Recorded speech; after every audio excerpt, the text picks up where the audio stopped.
नमस्कार, मी मानसी देवकर आणि तुम्ही पाहताय महाटॉक्स लाईव्ह. आजच्या या बुलेटिनमध्ये आपण राज्यभरातल्या बातम्यांचा आढावा घेणार आहोत. आज देशातला सर्वात मोठा गृहप्रकल्पाचं सोलापुरात उद्घाटन होत आहे. पंतप्रधान नरेंद्र मोदी यासाठी महाराष्ट्रातल्या सोलापूरमध्ये दाखल झालेले आहेत आणि पंतप्रधानांच्या हस्ते या गृहप्रकल्पांचं लोकार्पण आज मोठ्या थाटामाटात पार पडणार आहे. पंतप्रधानांच्या स्वागतासाठी या सोलापुरात रस्त्यांवरती वगैरे मोठी जय्यत तयारी करण्यात आली आहे. रस्त्याच्या दुतर्फा शिवसेना, राष्ट्रवादी आणि भाजपचे झेंडे लावण्यात आले आहेत आणि स्वागताचे पंतप्रधानांच्या बॅनर्स लावून पंतप्रधानांचं जय्यत स्वागत करण्यात आलं. असंघटित कामगारांसाठी बांधलेल्या या घरांचं लोकार्पण आणि राज्यातला पाणी पुरवठा तसंच मलनिसारण प्रकल्पांच्या भूमिपूजनाच्या निमित्तानं पंतप्रधान आज पुन्हा एकदा महाराष्ट्र दौऱ्यावर आलेले आहेत. गेल्या आठवड्याभरात मोदी आले होते. नाशिक, मुंबई आणि नवी मुंबईतल्या लोकार्पणासाठी पंतप्रधान मागच्याच 12 जानेवारीला महाराष्ट्रात आले होते आणि या महिन्यातच आता ते दुसऱ्यांदा आपल्याला पाहायला मिळतात पुन्हा एकदा महाराष्ट्रात. आगामी निवडणुकांच्या दृष्टीनं पंतप्रधानांचा हा दौरा महत्त्वाचा मानला जातोय. आज सकाळी 10:30 वाजता मोदी सोलापुरात दाखल झालेले आहेत. त्यांचं आगमन झालं आणि या दौऱ्यात कल्याण, डोंबिवली, उल्हासनगर, भिवंडी, निजामपूर, सातारा, शेगाव आणि भद्रावती या शहरात हाती घ्यायच्या पाणी पुरवठा तर सांगली शहरातल्या मलनिसारण प्रकल्पांचं भूमिपूजन आज पंतप्रधानांच्या हस्ते करण्यात येणार आहे. 1201 कोटी रुपये किंमत असलेल्या या प्रकल्पांमुळे या शहरातल्या नागरिकांना शुद्ध पाण्याचा शाश्वत पुरवठा आणि त्याचबरोबर मलनिसारण सुविधा उपलब्ध होणार आहे या प्रकल्पाच्या माध्यमातून. तसंच मोदींच्या हस्ते पंतप्रधान पथविक्रेता आत्मनिर्भर निधीचं सुद्धा म्हणजेच पीएम स्वनिधी प्रातिनिधिक स्वरूपात वितरण करण्यात येणार आहे. कोरोना प्रादुर्भावानंतर पथविक्रेत्यांना त्यांचा व्यवसाय पुन्हा सुरू करण्यासाठी केंद्र सरकारनं पीएम स्वनिधी योजना अंमलात आणली होती, ज्याचं आज वितरण पंतप्रधानांच्या हस्ते होणार आहे. या योजनेच्या अंतर्गत सोलापुरातल्या तब्बल 10,000 लाभार्थ्यांना या निधीचं आज वितरण केलं जाणार आहे. पंतप्रधानांच्या स्वागतासाठी आज सोलापुरातला जो रेड नगर परिसर आहे त्या परिसरात भाजप, राष्ट्रवादी आणि शिवसेनेचे झेंडे झळकवण्यात आलेले. त्यासोबतच रस्त्यात सुद्धा विविध ठिकाणी पंतप्रधानांचे बॅनर्स लावले होते आणि तसंच पंतप्रधानांच्या आज सभा सुद्धा पार पडणार आहे आणि या सभास्थळी येणाऱ्या प्रत्येकाची कसून चौकशी करण्यात येते. पोलीस प्रशासन त्यासाठी अलर्ट मोडवर आहेत. पंतप्रधानांचा एकाच महिन्यातला हा दुसरा महाराष्ट्र दौरा होतोय. गेल्या शुक्रवारी पंतप्रधान मोदी अटल सेतूच्या लोकार्पण सोहळ्यासाठी इथं आले होते. अटल सेतू हा देशातला आपला सगळ्यात मोठा सागरी पूल आहे आणि त्यासाठी पंतप्रधान आले होते आणि आज सुद्धा देशातला हा सगळ्यात मोठा गृहप्रकल्प आहे, जो सोलापुरात ज्याचं उद्घाटन आज पंतप्रधानांच्या हस्ते पार पडतंय.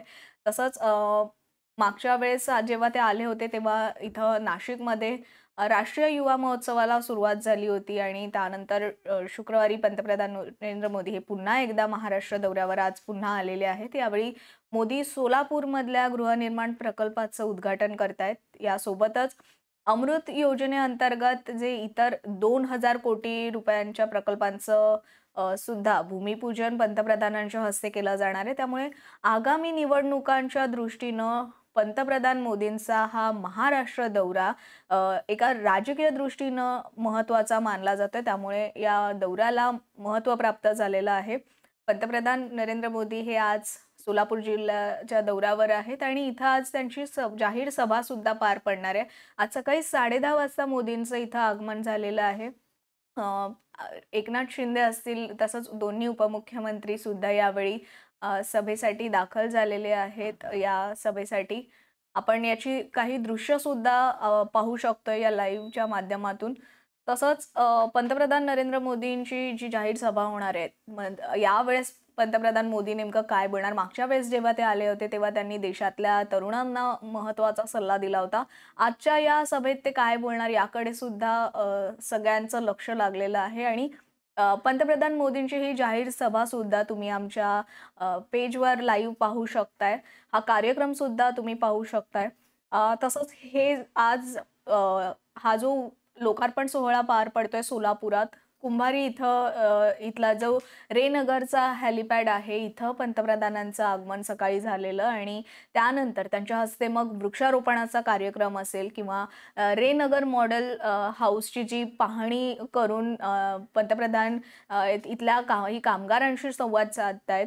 तसंच या संवादानंतर ह्या कामगारांशी ते बातचीत करणार, चर्चा करणार आणि त्यानंतर पंतप्रधानांच्या हस्ते या देशातला सर्वात मोठ्या गृहप्रकल्पाचं उद्घाटन केलं जाणार आहे, लोकार्पण केलं जाणार आहे आणि यावेळी एकूण 15,000 घरकुलांचं वाटप पंतप्रधानांच्या हस्ते केलं जाणार आहे. या घरकुलांमुळे असंघटित क्षेत्रातले जे 30,000 कामगार आहेत, त्या कामगारांच्या घरकुलाचं स्वप्न आज त्यानिमित्तानं पूर्ण होणार आहे. तसंच पंतप्रधान मोदींचा हा साधारण 1 तासाचाच दौरा असणार आहे. मात्र असं असलं तरी राजकीयदृष्ट्या आणि देशाच्या दृष्टीनं सुद्धा हा दौरा महत्त्वाचा आहे. यावेळी केंद्रीय गृहनिर्माण मंत्री हरदीप सिंग पुरी, महाराष्ट्राचे मुख्यमंत्री एकनाथ शिंदे, तसंच दोन्ही उपमुख्यमंत्री देवेंद्र फडणवीस आणि अजित पवार हे सुद्धा उपस्थित आहेत. तसंच भाजपचे काही इतर नेते सुद्धा महाराष्ट्र गृहनिर्माण मंत्री अतुल सावे असतील किंवा इतर भाजपचे नेते आणि तसंच राज्यपाल सुद्धा आहेत. त्या या घरकुल लोकार्पण सोहळ्यात रे नगर प्रकल्प समितीच्या वतीनं पंतप्रधानांची सोलापुरी चादर आणि हातमागावर विणलेली शाल तसंच फेटा देऊन पंतप्रधानांचं स्वागत करण्यात आलंय. आज पंतप्रधानांची इथं जाहीर सभा सुद्धा होणार आहे. या सभेत होणाऱ्या मोदींची ही सभा होण्यासाठी इथल्या नागरिकांसाठी सोलापूर ग्रामीण पोलिसांनी विशेष सूचना याआधीच दिलेल्या आहेत. नागरिकांना मोदींच्या सभेत दाखल होण्यासाठी किंवा या सभेत सहभागी होण्यासाठी सकाळी 7:30 वाजल्यापासूनच इथल्या नागरिकांना, सामान्य जनतेला प्रवेश देण्यात आलेला आहे. सभेत मोठ्या प्रमाणात बॅनर्स असतील, झेंडे असतील किंवा इतर राजकीय पक्षांचे बॅनर असतील हे लावण्यात आलेले आहेत. तसंच मोठ्या प्रमाणात इथं सुद्धा यावेळी सुद्धा जनता दाखल झालेली आहे. लोकांची गर्दी पाहायला मिळते. तसंच इथं येणाऱ्या लोकांसाठी सुद्धा विशेष सुविधा पुरवण्यात आलेल्या आहेत. पाण्याच्या बॉटल असतील किंवा खाद्यपदार्थ यावेळी पुरवण्यात आलेला आहे. मात्र असं असलं तरी सभास्थळी काही प्रमाणात याला बंदी सुद्धा घालण्यात आली आहे. पाण्याच्या बॉटल्स आणि खाद्यपदार्थांना बंदी घालण्यात आली आहे. पोलिसांनी याची खबरदारी घेतलेली आहे. तसंच यावेळी कुठलीही घाई गडबड होऊ नयेत किंवा सुरक्षेच्या दृष्टीनं, कायदा आणि सुव्यवस्थेच्या दृष्टीनं पावलं उचलली जात आहेत. त्यासाठी तपासणी केली जाते आणि या सगळ्यासाठी सोलापूर ग्रामीण पोलिसांनी जनतेला आवाहन केलंय. त्यामुळे पंतप्रधानांच्या हा जो 1 तासाचा हा दौरा असणार आहे, सभा होणार आहे. या सभेस्थळी नागरिकांना त्याआधीच पोहोचावं लागणार होतं आणि त्या दृष्टीनं ही पावलं उचलली जात आहेत. आता आजच्या या भाषणात पंतप्रधान मोदी काय बोलणार, काय संबोधित करणार जनतेला हे पाहणं महत्त्वाचं असेल. ही दृश्य सुद्धा आणि हे लाईव्ह सुद्धा तुम्ही आमच्या चॅनलवर पाहू शकतात. वळूयात पुढच्या बातमीकडे. पुढची बातमी आहे भाजपला मोठा धक्का मानला जातोय. खरं तर एकीकडे शिवसेना ठाकरे गटाला जेव्हापासून शिवसेनेत फूट पडली आहे तेव्हापासून कुठेतरी गळती लागल्याचं पाहायला मिळतं. तर ती दुसरीकडे शिवसेनेचा शिंदे गट जो आहे तिथं मात्र जोरदार इन्कमिंग सुरू असल्याचं पाहायला मिळतं आणि अशात आता बातमी येते ती भाजपला सर्वात मोठा धक्का बसतोय. ठाकरे गटाकडून हा मोठा धक्का मानला जातोय. भारतीय जनता पक्ष आणि संघ परिवारातले पदाधिकारी हे आपल्या शेकडो कार्यकर्त्यांसह आज मातोश्रीवर उद्धव ठाकरे यांच्या शिवसेनेत जाहीर पक्षप्रवेश करणार आहेत. त्यामुळे भाजपला हा एक मोठा धक्का मानला जातोय. शिवसेना पक्षप्रमुख उद्धव बाळासाहेब ठाकरे यांच्या नेतृत्वाखाली आज हे जे कार्यकर्ते आहेत, जे पदाधिकारी आहेत, शेकडोंच्या संख्येनं ते आज मातोश्रीवर हा पक्षप्रवेश करणार आहेत. आज साधारण दुपारी 12:30च्या दरम्यान हा पक्षप्रवेशचा कार्यक्रम होणार आहे. मात्र आज एकीकडे आपण पाहतोय की पंतप्रधान महाराष्ट्र दौऱ्यावर आलेले आहेत आणि दुसरीकडे भाजपला हा मोठा धक्का मानला जातो. याविषयी अधिक माहिती घेऊयात आपण आमचे प्रतिनिधी चेतन किर्दत यांच्याकडून. चेतन, काय सांगाल या पक्षप्रवेशादरम्यान नेमकं कोण-कोण असणार आहेत? नेमकी कोणाकोणाची या यादीत नावं आहेत? नक्कीच मानसी आपण जर पाहिलं तर अगदीच काही महिन्यांमध्ये लोकसभेच्या निवडणुका असतील, त्यानंतर विधानसभेच्या निवडणुका ज्या आहेत त्या पार पडणार आहे आणि त्या पार्श्वभूमीवर सर्वच राजकीय पक्षांमध्ये आपल्याला मोठ्या प्रमाणात कार्यकर्त्यांची इन्कमिंग होत असल्याचं पाहायला मिळतं आहे. रोज आपण जर पाहिलं तर मातोश्रीवर विविध संघटनेतली लोकं असतील, विविध पक्षातली लोकं असतील, ते उद्धव ठाकरे यांच्या शिवसेनेमध्ये पक्षप्रवेश करत आहेत. आज देखील 12:30 वाजता एक मोठा पक्षप्रवेश मातोश्री या उद्धव ठाकरे यांच्या निवासस्थानावर होणार आहे.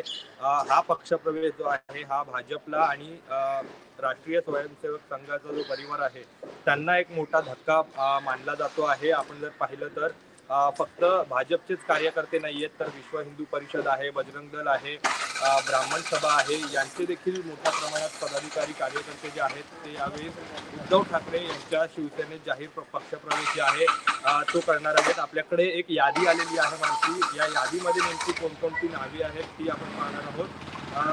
पहिलं नाव आहे प्रदीप उपाध्याय, जे भाजप उत्तर मुंबईचे जिल्हा सचिव आहेत.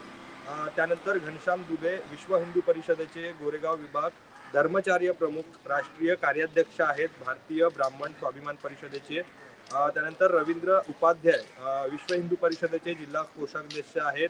त्यासोबत माजी उत्तर मुंबई बोरिवलीचे अध्यक्ष देखील ते राहिलेले आहेत. त्यानंतर अक्षय कदम, आंतरराष्ट्रीय बजरंग दल उत्तर मुंबई जिल्हा उपाध्यक्ष म्हणून त्या पदावर होते ते. त्यानंतर आपण जर पाहिलं तर माधवी शुक्ला या भाजपच्या जिल्हा महिला उपाध्यक्ष पूर्व मीरा भाईंदर. त्यानंतर राम उपाध्याय, भाजप जिल्हा महासचिव मीरा भाईंदर. संजय शुक्ला, अखिल भारतीय ब्राह्मण परिषद राष्ट्रीय महासचिव. प्रदीप तिवारी, शिंदेगड जिल्हा महासचिव मीरा भाईंदर. दीपक दुबे, विश्व हिंदू परिषद जिल्हा सुरक्षा प्रमुख बोरिवली. दिनेश कुमार यादव, विश्व हिंदू परिषद तालुका प्रमुख प्रचंड बोरिवली. त्यासोबत सूरज दुबे, बजरंग दल तालुका प्रखंड प्रमुख. यांच्यासोबत बजरंग दल असेल, विश्व हिंदू परिषद असेल किंवा अखिल भारतीय ब्राह्मण समाज असेल, या संपूर्ण संघटनेचे विविध पदाधिकारी जे आहेत ते देखील यावेळी पक्षप्रवेश करणार आहेत. आणि भाजपचे देखील काही कार्यकर्ते जे आहेत हे आपण जर पाहिलं तर वेस्टर्न मुंबई जी आहे, बोरिवली असेल, मीरा भाईंदर असेल, दहिसर असेल, या ठिकाणाचे देखील मोठ्या प्रमाणात कार्यकर्ते जे आहेत हे उद्धव ठाकरे यांच्या नेतृत्वाखाली उद्धव ठाकरे यांच्या शिवसेनेत पक्षप्रवेश करणार आहेत मानसी. पण चेतन, एकीकडे आपण पाहतोय की आज पंतप्रधान मोदी हे दुसऱ्यांदा महाराष्ट्र दौऱ्यावर आलेले आहेत. खरं तर 10 जानेवारी रोजी शिवसेनाचा जो निकाल लागला आमदारांच्या अपात्रता प्रकरणाचा, या प्रकरणानंतर पंतप्रधानांचा जो 12 जानेवारीला पंतप्रधान महाराष्ट्रात आले होते अटल सेतूच्या लोकार्पणासाठी, त्यावेळी कुठेतरी पंतप्रधानांच्या या दौऱ्याला महत्त्व प्राप्त झालं होतं. कारण शिवसेनेचा निकाल लागला होता आणि लगेचच त्यानंतर पंतप्रधान महाराष्ट्र दौऱ्यावर येत होते. आणि आता आपण पाहतोय की पुन्हा एकदा मोदी दुसऱ्यांदा या महिन्यात महाराष्ट्रात आलेले आहेत. आणि याच पार्श्वभूमीवर म्हणजे एकीकडे महाराष्ट्रात सोलापुरात पंतप्रधान दाखल झालेले आहेत आणि दुसरीकडे आपण पाहतोय की इथं शिवसेना ठाकरे गटात भाजपच्या अनेक पदाधिकाऱ्यांचं शिवसेना ठाकरे गटात पक्षप्रवेश होतोय. याकडे आगामी निवडणुकांच्या दृष्टीनं याकडे तुम्ही म्हणजे नक्की कसं पाहता आणि या प्रकरणी कुठेतरी भाजपला याचा नुकसान असू शकतं का? काय वाटतं? नक्कीच मानसी, भाजपला हा फटका पडू शकतो. कारण येत्या लोकसभा निवडणुकीच्या पार्श्वभूमीवर आपण जर पाहिलं तर हा जो पक्षप्रवेश आहे यात मोठ्या प्रमाणात हिंदुत्ववादी संघटना ज्या आहेत, ज्या भाजपला सपोर्ट करतात, विश्व हिंदू परिषद असेल, बजरंग दल असेल किंवा राष्ट्रीय ब्राह्मण सभा असेल, अशा विविध हिंदुत्ववादी संघटनेचे मोठ्या प्रमाणात पदाधिकारी जे आहेत ते या पक्षप्रवेशात सामील होणार आहेत. आणि कुठेतरी जी इमेज भाजपची आहे इतक्या वर्षांपासून, हिंदुत्ववादी संघटना त्यांची RSS आहे, त्यासोबत पक्ष देखील हिंदुत्वाच्याच मुद्द्यावर राजकारण जे आहे ते त्यांचं करताना आपल्याला पाहायला मिळतं. कुठेतरी हे जे पदाधिकारी आणि कार्यकर्ते जे आज उद्धव ठाकरे यांच्या शिवसेनेत पक्षप्रवेश करणार आहेत त्यांच्यामध्ये कुठेतरी नाराजी असल्याचं म्हटलं जात आहे. कारण आपण जर पाहिलं तर येत्या 22 तारखेला देखील अयोध्येमध्ये प्रभू श्रीरामांचं मूर्तीची प्राणप्रतिष्ठा करण्यात येणार आहे. मात्र असं जरी असलं तरी जे 4 पीठं आहेत भारतामध्ये, त्या 4 पीठांचे शंकराचार्य आहेत, त्यांचा या सर्व गोष्टीला विरोध आहे. आणि आपण जर पाहिलं तर हे सर्व कार्यकर्ते जे आहेत ते कट्टर हिंदुत्ववादी विचाराचे कार्यकर्ते आहेत.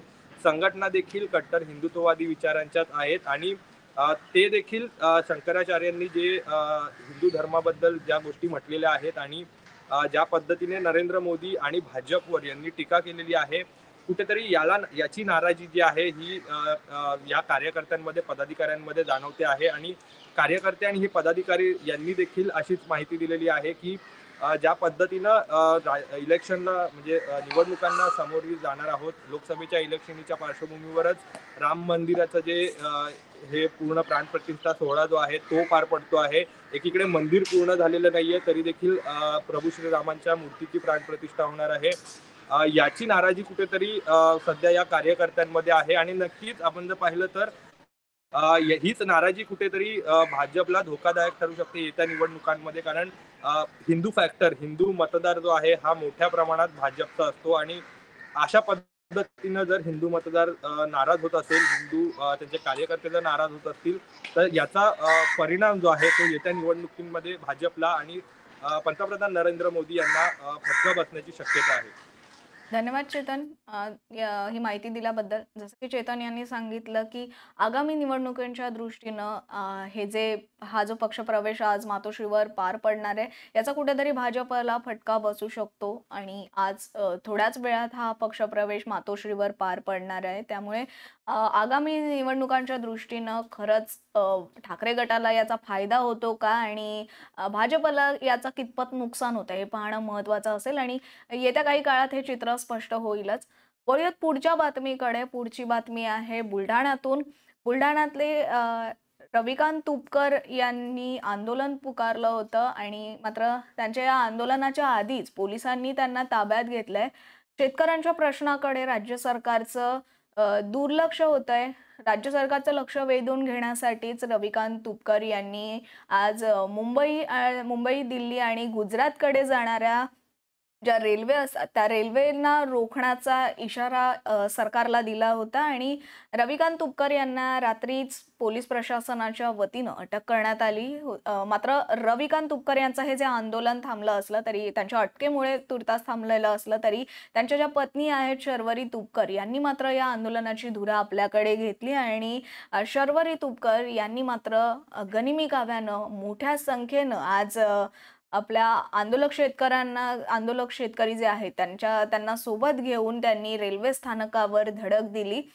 यामध्ये शेतकऱ्यांनी मोठ्या संख्येनं सरकार विरोधी घोषणा दिल्या आणि त्यामुळे संपूर्ण परिसरात काही काळ तणावपूर्ण वातावरण निर्माण झालं होतं.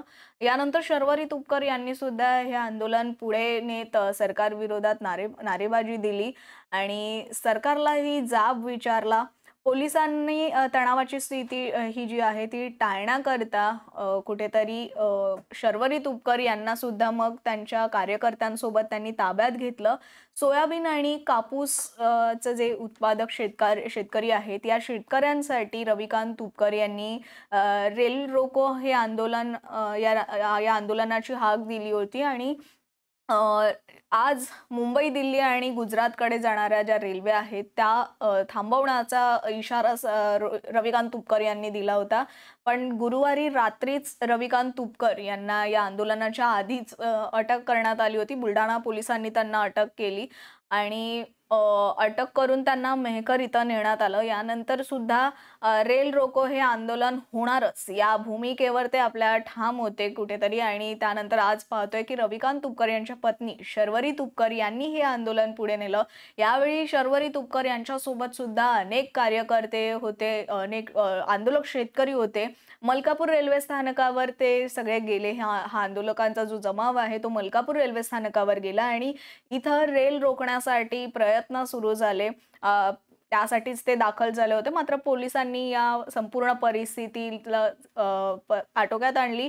कार्यकर्त्यांना मलकापूर रेल्वेचा जो गेट आहे तिथंच यावेळी अडवण्यात आलं आणि त्यावेळी हा पूर्ण गोंधळ झाल्याचं पाहायला मिळालं. त्यामुळे आंदोलन करण्यापासून पोलिसांनी रोखल्यानंतर या कार्यकर्त्यांनी सुद्धा तिथल्या म्हणजे त्या रेल्वे गेटवर सुद्धा घोषणाबाजी सुरू केली.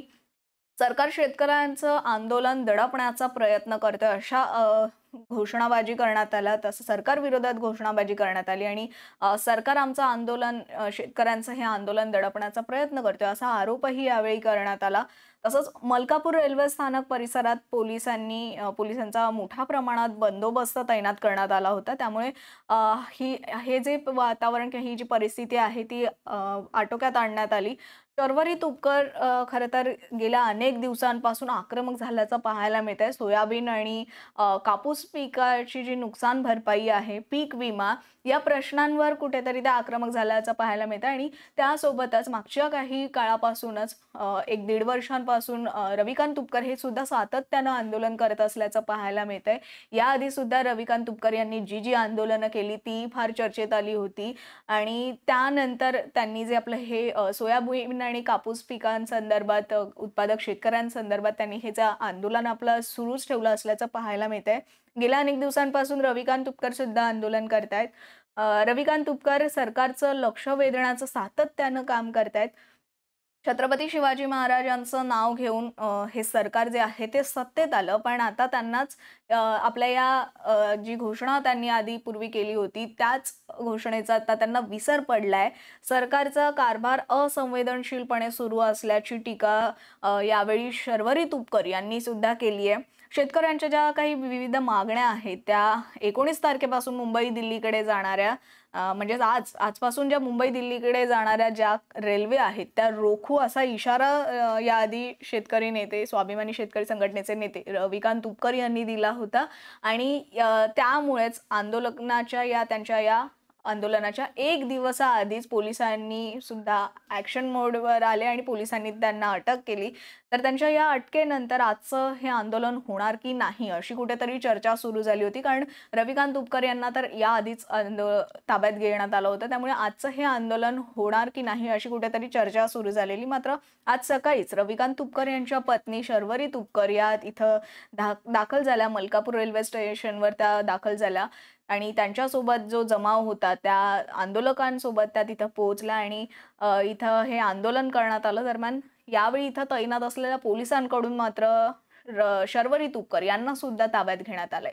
पुढची बातमी आहे मराठा समाजाचा बुलंद आवाज म्हणून ओळख असलेले शिवसंग्राम संघटनेचे संस्थापक अध्यक्ष दिवंगत विनायक मेटे यांचं मागच्या 1.5 वर्षांपूर्वीच अपघातात दुर्दैवी निधन झालं होतं आणि अचानक त्यांच्या या जाण्यामुळे कुठेतरी मराठा आणि बहुजन समाजाचं नुकसान झालं असल्याचं बोललं जात होतं, अशी हळहळ व्यक्त केली जात होती आणि अशातच आपण पाहतो की विनायक मेटे यांच्या निधनानं विनायक मेटे यांच्या पत्नी आणि त्यांचे धाकटे भाऊ रामहरी मेटे यांच्यामध्ये कुठेतरी कलह निर्माण झाल्याचं बोललं जात होतं. मेटेंच्या कुटुंबामध्येच वाद निर्माण झाला असल्याची चर्चा एकीकडे सुरू होती आणि अशातच आता रामहरी मेटे यांनी शिवसंग्रामला रामराम करत आपला स्वतःचा पक्ष स्थापन करण्याचं जाहीर केलंय. स्वतंत्र संघटना त्यांनी उघडलेली आहे. जय शिवसंग्राम अशा या नवीन संघटनेची त्यांनी स्थापना करून विनायक मेटे यांच्या जाज्वल्य विचारांशी प्रामाणिक राहून आपण यापुढे सामाजिक कार्य करणार असं रामहरी मेटे यांनी सांगितलंय. आपल्या माध्यमांशी बोलताना त्यांनी असं म्हटलंय. पाहूयात रामहरी मेटे यांची ही प्रतिक्रिया. काय असेल आणि शिवसंग्राम असताना जय शिवसंग्राम काढण्याची वेळ का आली? उद्दिष्ट जी साहेबाचे उद्दिष्ट होते, साहेब हयात असताना शिवस्मारक असेल, मराठा आरक्षणाचा प्रश्न असेल, UPVS, MPBS, शेतकऱ्याचे प्रश्न असतील, हे घेऊन आम्ही सर्व ही संघटना आमची पुढे जात आहे. या कारणास्तव आम्ही संघटना स्थापन केली. शिवसंग्राम जी मूळ साहेबांची संघटना होता तिच्यात आणि हिच्यात का अंतर पडला? अंतर पडण्याचं कारण एकच आहे की जी शिवसंग्राम साहेबांची होती ती 2 वर्षापूर्वीपासून कुठेही कार्यरत नसल्यामुळं किंवा कमी असल्यामुळं आम्ही असा निर्णय सर्व महाराष्ट्रातील आमच्या सर्व प्रमुख जे पदाधिकारी आहेत यांनी असा निर्णय घेतला की बाबा आपण नवीन एक साहेबाच्या विचारांनी चालणारी संघटना आपण स्थापन करूया आणि सगळे एकत्र मिळून साहेबाचं स्वप्न पूर्ण करूया, यासाठी आम्ही एकत्र येऊन संघटना स्थापन केली आहे. त्याचं उद्दिष्ट काय? विनायक मेटे यांचे हे भाऊ रामहरी मेटे हे यापूर्वी बीड जिल्ह्याचे जिल्हाध्यक्ष म्हणून यापूर्वी कार्यरत होते. शिवसंग्राम संघटनेचे जिल्हाध्यक्ष म्हणून, बीड जिल्हाध्यक्ष म्हणून ते यापूर्वी काम पाहत होते. आणि विनायक मेटे यांचा ज्यावेळेस मृत्यू झाला, अचानक त्यांचा मृत्यू झाला, त्यानंतर पक्षाची या संघटनेची नेतृत्व नेमकं कोण करणार असा प्रश्न विचारला जात होता. त्यावेळी या पक्षातून एक बाजू अशी होती, ती म्हणजे विनायक मेटे यांच्या पत्नी ज्योती मेटे यांच्यावर पक्ष नेतृत्वाची जबाबदारी द्यावी असा एक विचार पुढे आला. आणि त्यानंतर खरं तर विनायक मेटे यांच्या पत्नी ज्योती मेटे आणि रामहरी मेटे यांच्यात अंतर्गत धुसफूस सुरू असल्याचं बोललं जात होतं. आणि अशातच आता रामहरी मेटे यांनी हा निर्णय घेतलेला आहे. हळूहळू संघटनेच्या नेतृत्वावरून खरं तर वादविवाद होऊ लागले होते आणि त्यानंतर रामहरी मेटे यांची संघटनेत घुसमट होत असल्याचं बोललं जात होतं आणि त्यामुळेच त्यांनी आपल्या पदाचा राजीनामा सुद्धा देऊ केला होता आणि आपल्या या पक्षातून, या संघटनेतून दूर राहण्याचा त्यांनी निर्णय घेतला होता. अशातच आज आपण पाहतोय की राज्यभर त्यानंतर अशी चर्चा सुरू झाली होती की कुठेतरी मेटे हे नाराज आहेत, ती अंतर्गत धुसफूस आहे किंवा ज्योती मेटे यांच्यावर महत्वाची जबाबदारी सोपवल्याने ते नाराज झाले असल्याचं बोललं जात होतं. आणि शिवसंग्राम संघटनेचे ह्याचे जे कार्य आहे ते गेली 2 वर्ष काही होतच नसल्याचं अशी टीका सुद्धा त्यांनी केली आहे. संघटनेतले पदाधिकारी आणि कार्यकर्ते यांच्यात समन्वय नसल्याचं बोललं जात होतं आणि त्याविषयी अनेकदा रामहरी मेटेंनी अनेकदा अशी खंत व्यक्त केली होती. आणि आता आपण पाहतोय की त्यांनी जय शिवसंग्राम ही आपला स्वतंत्र संघटना निर्माण केली आहे. या संघटनेची स्थापना त्यांनी केली आणि गुरुवारीच त्यांनी या संदर्भात घोषणा केली. खरं तर 2 दिवसांपूर्वी असं बोललं जात होतं की विनायक मेटे यांच्या मृत्यू संदर्भात मोठा गौप्यस्फोट करणार असं त्यांच्याकडून सांगण्यात आलं होतं. 18 जानेवारीला म्हणजेच काल गुरुवारी या संदर्भात मोठे गौप्यस्फोट करणार. मेटेंचा मृत्यू कसा झाला किंवा मेटेंच्या मृत्यू संदर्भात हे बोललं जात होतं. खरं तर मेटेंचा ज्यावेळी मृत्यू झाला, अपघातात त्यांचं निधन झालं होतं, मात्र त्यावेळी सुद्धा बरेच निष्कर्ष काढले गेले, अनेक उलटसुलट चर्चा झाल्या होत्या. हा अपघात आहे की घातपात असं सुद्धा त्यावेळीच बोललं जात होतं. आणि त्यावरूनच खरं तर 1.5 वर्ष आता झालेला आहे विनायक मेटे यांच्या निधनाला. मात्र त्यानंतर रामहरी मेटे यांनी असं म्हटलं की मी मेटेंच्या मृत्यूबाबत मोठे गौप्यस्फोट करणार. त्यामुळे कुठेतरी असं बोललं जात होतं की आता नेमकं काय असणार. मात्र काल गुरुवारी रामहरी मेटे यांनी आपली स्वतंत्र संघटना आपण स्थापन करतोय अशी घोषणा केली. आणि आता या रामहरी मेटे यांचा हा जो निर्णय आहे स्वतंत्र संघटना स्थापन करण्याचा, यामुळे शिवसंग्राम संघटनेला मात्र मोठा धक्का बसलाय असं बोललं जात आहे. वळूयात पुढच्या बातमीकडे. पुढची बातमी आहे, नुकताच मुख्यमंत्री एकनाथ शिंदे यांचा दाओसचा दौरा पार पडलेला आहे. मुख्यमंत्री एकनाथ शिंदे काल गुरुवारी रात्री मुंबई विमानतळावर दाखल झालेत. दाओसवरून ते मुंबईत दाखल झालेत आणि खरं तर हा बहुचर्चित असा हा दौरा मानला जात होता. मुख्यमंत्री या दौऱ्याला, दाओसला जाण्यापूर्वीच त्यांच्या या दौऱ्यावरून मोठी टीका झाली होती. शिवसेना ठाकरे गटाकडून वारंवार त्यांच्या या दौऱ्यावर टीका केली जात होती. राज्य सरकारचं हे जे शिष्टमंडळ आहे मुख्यमंत्र्यांसोबत जाणारं, त्या शिष्टमंडळाच्या एकूण आकारमानावरून म्हणजेच त्यांच्या संख्येवरून टीका विरोधकांकडून केली जात होती. आणि अशातच आता मुख्यमंत्री एकनाथ शिंदे यांचा हा दाओस दौरा पूर्ण झालेला आहे. गुरुवारी ते मुंबईत दाखल झालेत. रात्री उशिरानं मुख्यमंत्री एकनाथ शिंदे मुंबई विमानतळावर दाखल झालेत. यावेळी महायुतीचे जे नेते असतील किंवा कार्यकर्ते असतील आणि इतर पदाधिकारी, शिवसेनाचे पदाधिकाऱ्यांनी सुद्धा यावेळी मुख्यमंत्र्यांचं जंगी स्वागत केलं. ढोल ताशांच्या गजरात यावेळी मुख्यमंत्र्यांचं स्वागत करण्यात आलं. पुष्पगुच्छ देऊन त्यांचं स्वागत करण्यात आलं. फुलांची उधळण यावेळी मुंबई विमानतळावर करण्यात आली. तसंच यावेळी महायुतीचे अनेक आमदार सुद्धा उपस्थित होते. शिवसेना शिंदे गटाचे मंत्री दीपक केसरकर असतील किंवा कौशल्य विकास मंत्री आणि भाजपचे नेते मंगलप्रभात लोढा, तसंच आमदार प्रताप सरनाईक, अमित साटम, मनीषा कायंदे आणि बालाजी कल्याणकर, तसंच रवींद्र फाटक असे आणि इतर शिवसेनेचे जे नेते आहेत, नरेश म्हस्के आणि शिवसेनेचे इतर पदाधिकारी असतील, मुख्य पदाधिकारी आणि कार्यकर्ते यावेळेस विमानतळावर दाखल झाले होते. मोठ्या संख्येनं इथं कार्यकर्त्यांची गर्दी झाल्याचं पाहायला मिळत होतं आणि मुख्यमंत्री इथं दाखल होताच यावेळी या सर्वांकडून मुख्यमंत्र्यांचं अभिनंदन करण्यात आलं आणि त्यांचं जोरदार स्वागतही करण्यात आलं. दाऊस दौऱ्यावरून परतल्यानंतर मुख्यमंत्र्यांनी प्रसार माध्यमांशी सुद्धा संवाद साधलाय आणि या दाऊस दौऱ्यात झालेले जे करार आहेत त्याविषयी सुद्धा यावेळी मुख्यमंत्र्यांनी भाष्य केलं. त्यांनी या दौऱ्यावरून विरोधकांवर सुद्धा निशाणा साधलाय. खरं तर विरोधकांची आधीच मुख्यमंत्र्यांवर टीका होत होती, राज्य सरकारवर टीका केली जात होती. दाऊसच्या दौऱ्यावर जाण्यापूर्वीच ठाकरे गटाचे आमदार आदित्य ठाकरे यांच्याकडूनही आरोप करण्यात आले होते. वराड निघालं दाऊसला असं म्हणत आदित्य ठाकरे यांनी टीका केली होती आणि यावर सुद्धा आता मुख्यमंत्री एकनाथ शिंदे यांनी भाष्य केलंय. या दौऱ्यावरून येताच त्यांनी विरोधकांना आपला सडोतोड प्रत्युत्तर दिलेलं आहे. आमच्या या दौऱ्यानंतर आता विरोधकांचे डोळे पांढरे होणार अशी जळजळीत टीका यावेळी मुख्यमंत्री एकनाथ शिंदे यांनी केली आहे. पाहूयात. परदेशी गुंतवणूक करण्याचा ओढा मोठ्या प्रमाणामध्ये जाणवला आणि यावर्षी 3,53,000 पेक्षा जास्त परदेशी गुंतवणुकीचे MOU साईन झाले. जवळपास 1 ते 1.5 लाख आणखी MOU साईन करण्यासाठी लोकांनी चर्चा केली, स्वारस्य दाखवलं. दाऊस दौऱ्याहून मुंबईत परतल्यानंतर माध्यमांशी बोलताना मुख्यमंत्री एकनाथ शिंदे यांनी ही प्रतिक्रिया दिली आहे.